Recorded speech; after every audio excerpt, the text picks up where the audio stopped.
Inutile de vous décrire l'odeur qui s'élève ici. Nous sommes à Awansori Toweta, l'un des 144 quartiers de Cotonou, la capitale économique du Bénin.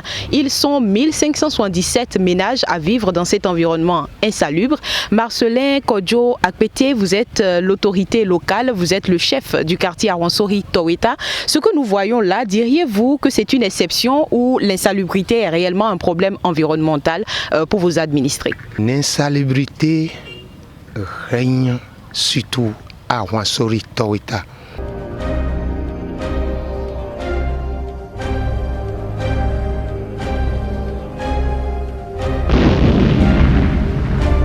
Qu'est-ce qui se passe à Awansori Toweta quand il y a des pluies abondantes, quand il y a inondation? Vous voyez ici à Awansori Toweta, quand il a plu, nous avons problème. Le problème, c'est qu'on respire une odeur qui n'est pas saine. On respire une odeur qui n'est pas saine, surtout après la pluie, quand la pluie cesse et qu'il y a soleil.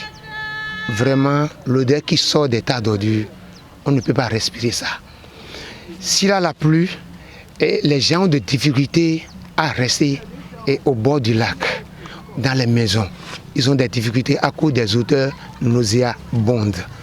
Et après la pluie aussi, courant la période mi-août jusqu'au début novembre, comme ça là, il a aussi le temps de la crue, la montée des eaux. Vous allez voir tout dernièrement, il y a la montée des eaux. La montée des eaux, même le caniveau à ciel ouvert que nous avons, c'est rempli. On ne saurait même pas s'il y a un caniveau. Et la voie pavée est remplie. À rentrer dans ma vont, vous allez passer dans l'eau qui a une profondeur. C'est ça. Et dans tout ça, les déchets pataugent. Les déchets pataugent, oui. On a des excrétas, les ordures rentrent dans les maisons. Même ça fait que la montée des eaux, cette fois-ci, a fait déloger des gens dans leurs maisons. Les gens ont fui les maisons pour aller se loger ailleurs.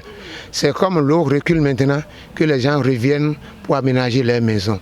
Donc nous sollicitons la mairie de Cotonou de ne pas baisser les bras, telle qu'elle vient à nos secours chaque fois, de venir et de penser à notre quartier. Et là où nous sommes, elle a commencé déjà par ramasser les tas d'ordures, les ordures ménagères, les ordures solides. Donc de ne pas baisser les bras, d'instruire la DST, la direction des services techniques, à venir, si on ramasse les tas d'ordures, de nous envoyer une bac à ordures.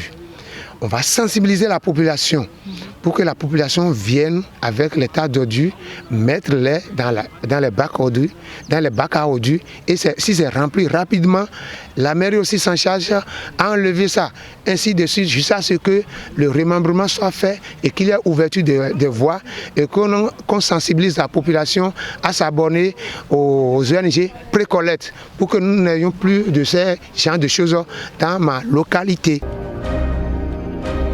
Marcelin Akpete, quelle est la part de la communauté elle-même? Quelles sont les initiatives que vous prenez avec vos administrés pour tant soit peu juguler la situation? Bon, pour tant soit peu juguler la situation, je ne vais pas oublier l'ONG Médecins du Monde.